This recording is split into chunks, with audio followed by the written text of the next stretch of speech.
Sa video natin ngayon sa Buhay Pinoy sa Abroad, tingnan natin yung 6 na biggest regrets at older age. Siguro hindi naman lahat sa atin may ganitong regrets, pero masasabi kong karamihan sa atin merong ganito. Kapag tumuntong na tayo sa edad na 50s pataas, yan kasi yung time na supposedly harvest time na yan, di ba? Yan na yung dapat inaani mo na yung lahat ng mga hirap mo sa buhay, lahat ng mga pagsisikap mo sa buhay. Yung mga bata na pagtapos mo na ng pag-aaral, meron na silang kanya-kanyang pamilya, may mga successful na na sila na hanap buhay. Pero sa pagkakataon na yon, maraming mga Pilipinong magulang ang hindi masyadong masaya. Bakit? Tingnan natin yung 6 na biggest regrets at older age. Una-una, kung nagkaroon ka ng hanap buhay, kung assuming retiree ka, o kaya maganda yung stable yung trabaho mo the whole time, isa kang OFW. Pero yung yung hanap buhay mo, yung lahat ng kinita mo, papunta lang lahat sa pamilya para matustusan ang pang-araw-araw nilang pagkabuhay. Darating yung panahon na marami sa atin ang natapos na ang trabaho, nag-retire na, mahina na kasi may sakit na. And yet, wala palang naipon. Wala palang investment. So, ang unang regret ay sana nagkaroon man lang ako ng business o hanap buhay na yung magsusustain talaga sa pangangailangan ko bilang tao, bilang individual. Kasi hindi naman sa lahat ng pagkakataon maiaasa mo sa mga anak mo o sa pamilya mo ang buhay mo, di ba? Agree ako dun sa idea ng nakararaming Pilipino na ang magulang ay responsibilidad ng mga anak. Pero out of utang na loob yun. Tradisyon kasi natin yun. Pero kung titingnan natin mabuti, di ba, pinag-aral natin, pinagganda natin ang buhay ng mga anak natin para magkaroon din sila ng successful na buhay. Kung meron na silang successful na buhay ngayon, maaaring hindi ka na yung priority nila dahil meron na rin silang sarili nilang pamilya. So, not starting a business is one of the greatest regrets ng maraming mga Pilipino. Sana nagkaroon ako ng hanap buhay na kahit papaano matutustusan yung mga old age needs ko, 'di ba? So, ang typical na hanap buhay na sinasabi natin ay siguro sari-sari store, grocery, o yung not necessarily restaurant, not necessarily bake shop or coffee shop. Yung isang klase na hanap buhay na low maintenance, na nanonood ka lang ng TV o nakikinig ka lang ng radyo or nakikimarites ka lang sa mga amigo-amiga mo, and yet kumikita ka, may kumikitang pangkabuhayan ka. So, that's number 1. Number 2, not having a healthy or fit body. So, yung pagkakaroon ng magandang ng malusog na katawan, yun, dependent yun, associated yun sa klase ng trabaho natin. Gaano ba kahirap yung trabaho natin? Gaano ba tayo kasigasig sa trabaho natin ng mga araw na malakas pa tayo? So, siguro, ginasta mo lahat ng energy mo, di ba? Binigay mo lahat hanggang dumating sa punto na nagkasakit ka at hindi mo na kayang bawiin yung nawalang energy sa'yo. So, not having a healthy or fit body is another one. Gusto sana nating maging mahaba pa ang buhay natin para mas ma-enjoy pa natin ang ating old age. And yet, meron na tayong sakit or meron na tayong mga sakit o marami na tayong maintenance. Pangatlong biggest regret, not saving enough for retirement. Ang mindset ng mga tao sa iba't ibang bahagi ng mundo ay iba-iba. For example, sa karamihang rich countries, America, sa Canada, sa Europe, ang isang basic tenet nila sa buhay, yung isang paniniwala nila na napakalakas talaga is we must save for retirement. Sa ating mga Pilipino, lalo na yung mga nakabase sa Pilipinas, hindi tayo masyadong concerned sa retirement. Ang importante, napag-aral ko yung mga anak ko, nabigyan ko sila ng magandang buhay, bahala na pagdating ng araw. We have this very strong hope na sana ako naman ang alagaan nila. So it's time to reap the benefits of being a parent. Kaso lang, hindi sa lahat ng oras nagiging totoo 'yon. O kaya hindi lahat ng parents o lahat ng matatanda ay may ganyang klase ng blessing. Okay? Kasi may maraming pagkakataon na nang nakapagtapos na yung mga anak, nagkaroon na sila ng sariling pamilya nila, iniwanan nila yung kanilang mga magulang.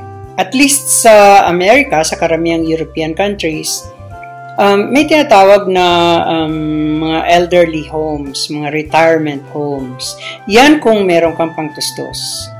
Kung meron kang retirement na pangtustos sa mga elderly homes o kaya willing yung mga anak mo na mag-contribute para ma-sustain yung pagstay mo sa elderly homes. Otherwise, wala. So sa Pilipinas, sa ating mga Pilipino, ang tradisyon is aalagaan ko bilang isang anak, aalagaan ko yung aking mga magulang hanggang sa tumanda sila for as long as they're alive. Unfortunately, hindi lahat ng matatanda ay may ganyang klase ng blessing kasi may mga anak na iba rin naman ang paniniwala. Successful na ako, busy ako sa trabaho ko, marami akong mga anak. Bahala na kayo sa buhay nyo, bahala na rin ako sa buhay ko. Sasabihin na lang natin, wala siyang utang na loob. Pero come to think of it, nagiging liberal na kasi ang mindset ng mga tao. So, sana lang matustusan natin yung tradisyon natin, masustain natin yung tradisyon natin na nag-aalaga tayo ng mga matatanda. So that kahit walang savings for retirement, mabuhay pa rin ng marangal yung mga nanay at tatay natin. Ang pang-apat na biggest regret is not traveling around the world.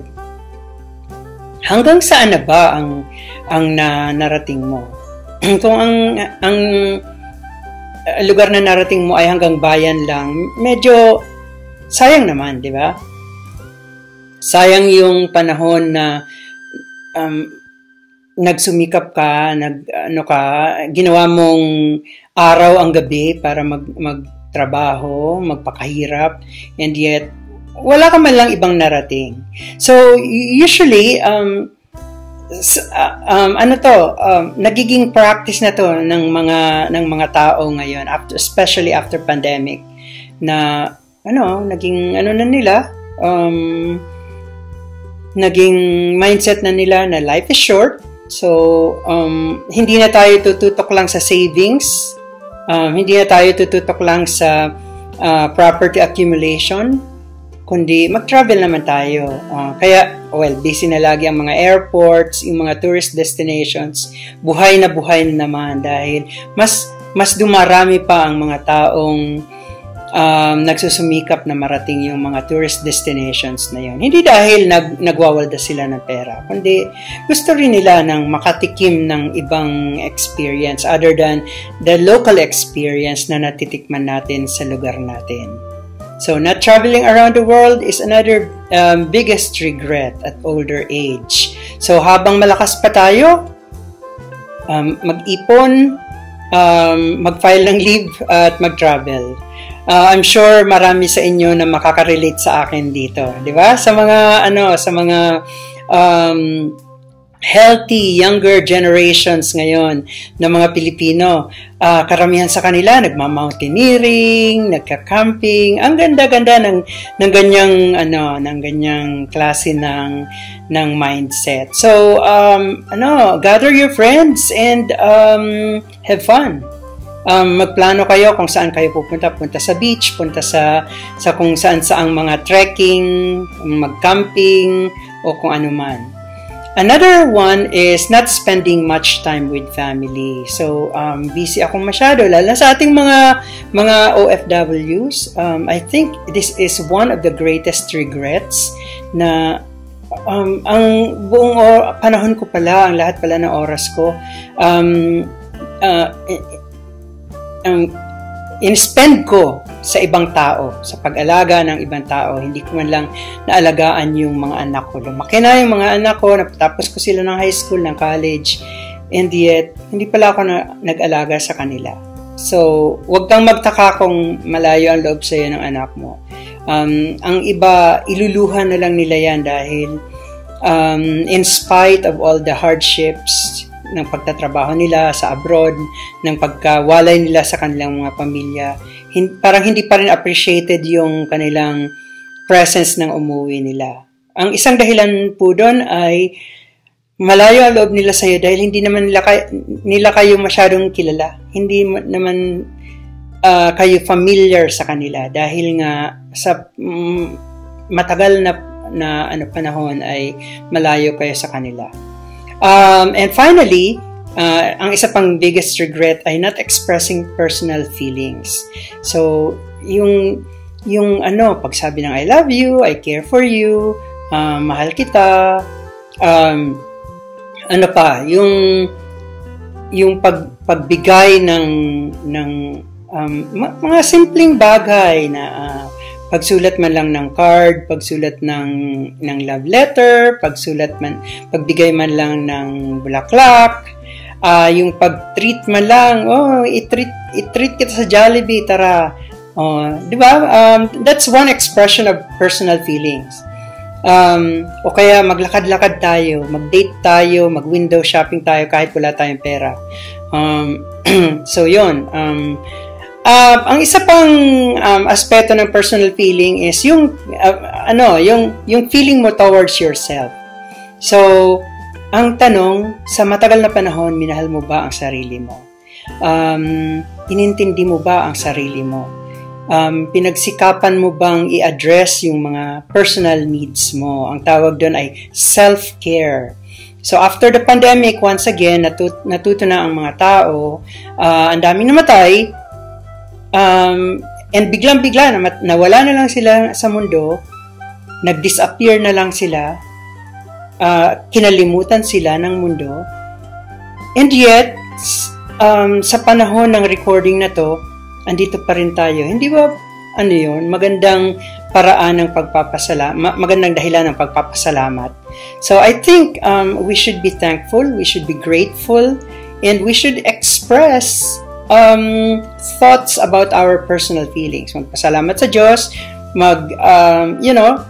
sabihin sa sarili natin na andito lang ako.